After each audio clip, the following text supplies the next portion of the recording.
Hi, so Dee's celebration of life is on the 13th, and I have a family wedding on the 12th. I've been trying to figure out how I can convey some of the messages that I've received from Dee since 2015 that are so important. Like the term sexploitation, how survivors are exploited after they are away from the life by people who are wanting to make money in the anti-trafficking movement on the back of the survivors who've already been exploited.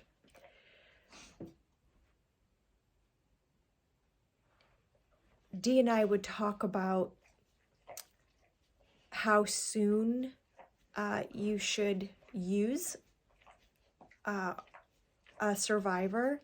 Like a lot of churches and different groups and organizations would be having a fundraiser and want to have a survivor speak.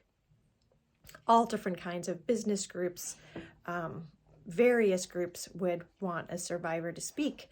And sometimes they specifically wanted great detail and, of abuse and things on the street. And, Dee would not go there. It wasn't about what happened to her. It was about what we can do to protect women, particularly women of color today. She was also adamant about getting paid for her time, about there being a contract if she is being contracted or is employing other survivors.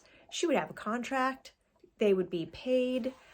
If they were too raw, she wouldn't use them.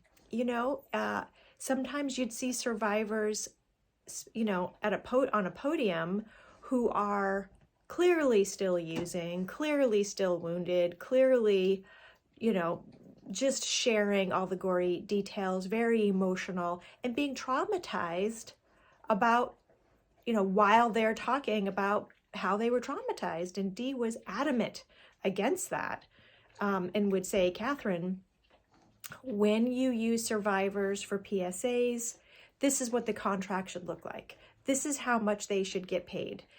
This are the parameters for only utilizing survivors who won't be traumatized by it.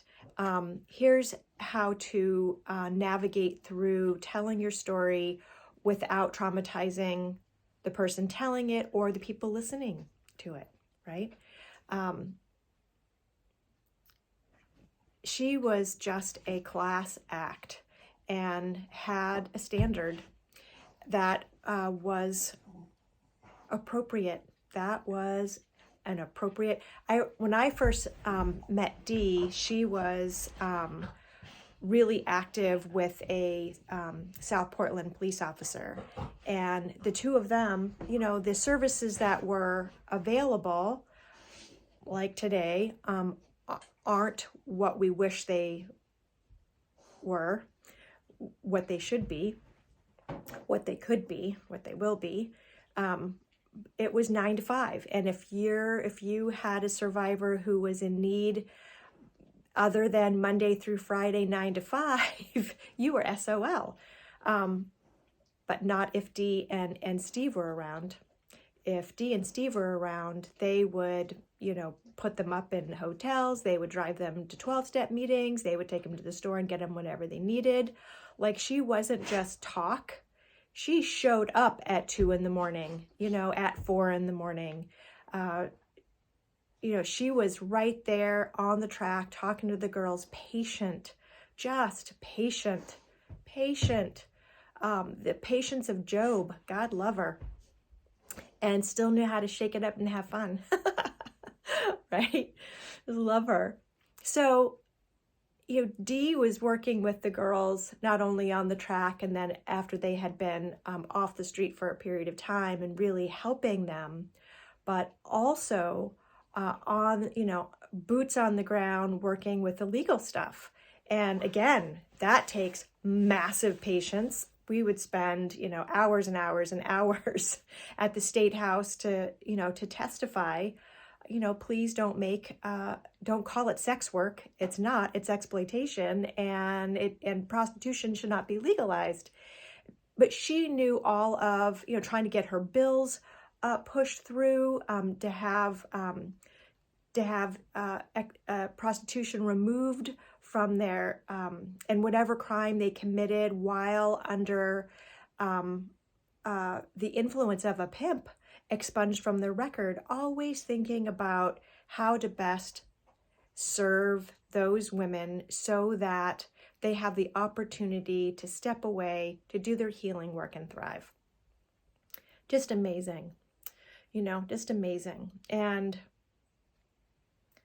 I wish I could just shout out, this is what she did. I wanted to call her Mama D. She did not appreciate that. Did not want me to call her Mama D. But that's how I saw her. I just saw her as, this big mama bear, big heart, big-hearted mama bear. So it is a profound loss. I am hoping that the universe will provide somebody who has that kind of patience, who understands the legal terminologies and to pick up where she left off and continue on with that work. I've always been about education and how can we educate the most amount of people across the state. That's always been my focus. Hers is, the legal work and the one-on-one contact with the girls. It takes a village. It takes a village.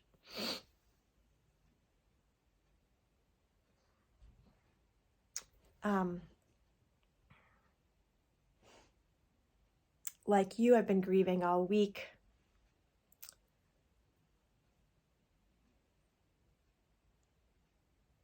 I just know that she is dancing. She is dancing.